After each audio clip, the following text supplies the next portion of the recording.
In a major win for peace in the northeast, the Nigerian Army has once again shown that it is not backing down. During a high-stakes offensive operation in the Konduga area of Borno State, our brave troops successfully neutralized 4 terrorists who had been causing trouble in that axis.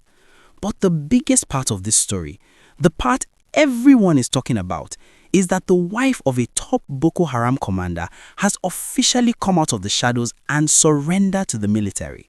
Now, let's get into why this is such a huge deal. Konduga has always been a strategic spot because of how close it is to the state capital, Maiduguri. By clearing out these 4 insurgents, our troops are making the roads safer for everyone. But when the wife of a commander surrenders, it tells a much deeper story. It means the pressure inside the insurgent camps is becoming too much to handle.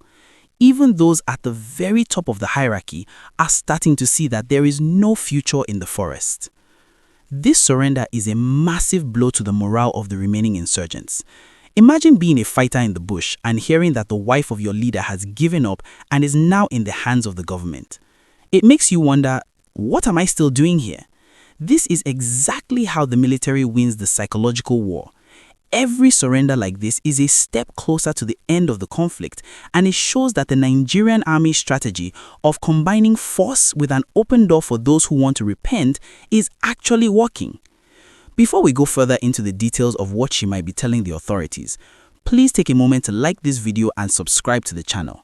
Your support helps us bring you these important updates every single day, and we want to make sure you never miss a beat when it comes to the security of our nation.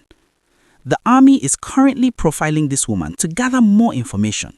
You can only imagine the kind of secrets she might hold about their hideouts, their food supplies, and their next plans. This is the kind of intelligence that saves lives. It's also important to note that the military handled this with a high level of professionalism, ensuring she was taken into custody safely. This sends a message to other women and family members still trapped in those camps that they can come out and they will be treated humanely. This victory in Konduga is part of a larger push by the military to completely clear the Sambisa forest axis. In recent weeks, we have seen more airstrikes and ground raids than ever before. The coordination between the Air Force and the ground troops is at an all-time high, and it's clearly paying off. The people of Borno are starting to feel a sense of relief as more areas are being liberated and more terrorists are being taken off the streets. But here is a question for you all. Do you think these surrenders will finally lead to the total end of the insurgency this year? We are seeing so many people coming out of the forest lately, and it feels like a turning point. We want to hear your thoughts in the comment section. And while you are down there, don't forget to hit that subscribe button and give this video a thumbs up so more people can see the progress our troops are making. To give you the full scoop, this woman isn't just any wife of an insurgent. Her name is Kaltum Dalha, and she's only 25 years old. Think about that for a second.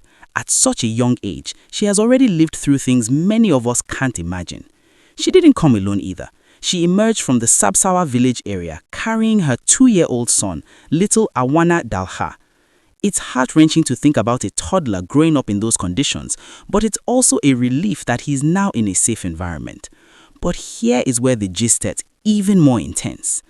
During her initial questioning, Kaltum revealed why she finally decided to run. It turns out her husband, who was a notorious commander in the Maiduguri enclave, was actually neutralized by our troops in a recent firefight. With her husband gone, she said the entire group began to fall apart. Without a leader, the fighters became disorganized and the camp essentially disintegrated. This is a huge confirmation that our military isn't just fighting, they're effectively cutting off the head of the snake. This is why it's so important to support our troops. Every time they take out a commander, it causes a domino effect that leads to more people surrendering and fewer people fighting. If you're proud of the Nigerian Army's progress, please hit that like button right now and subscribe. We need to show the world that we stand behind the men and women keeping us safe. Kaltum is currently being looked after, and her surrender follows a pattern we've seen with over 50,000 who have come out of the forest. The government has a system called Operation Safe Corridor, where they take these people through a Borno model of rehabilitation. They don't just throw them in a cell, they provide counseling and vocational training to help them become productive citizens again. It's a controversial program for some, but many experts believe it's the fastest way to bring lasting peace to the Northeast. But what's really interesting is that even as Kaltum was surrendering, other parts of the military were busy foiling an ambush near the same area. It shows that while some are ready to give up, others are still trying to put up a fight. But with the kind of intelligence the military is getting from people like Kaltum, the hidden spots where these insurgents hide are being mapped out faster than ever before. It's only a matter of time before the remaining enclaves are completely cleared out. So, what do you think? Do you think the information Kaltum provides will be the final key to clearing out the Maiduguri axis for good? And how do you feel about the government spending billions of naira on these rehabilitation centers? We really want to know your take. So let's get the conversation started in the comments. And remember, if you want to stay updated on the latest security gist from across the country, subscribe and turn on that notification bell so you're the first to know when we drop a new update.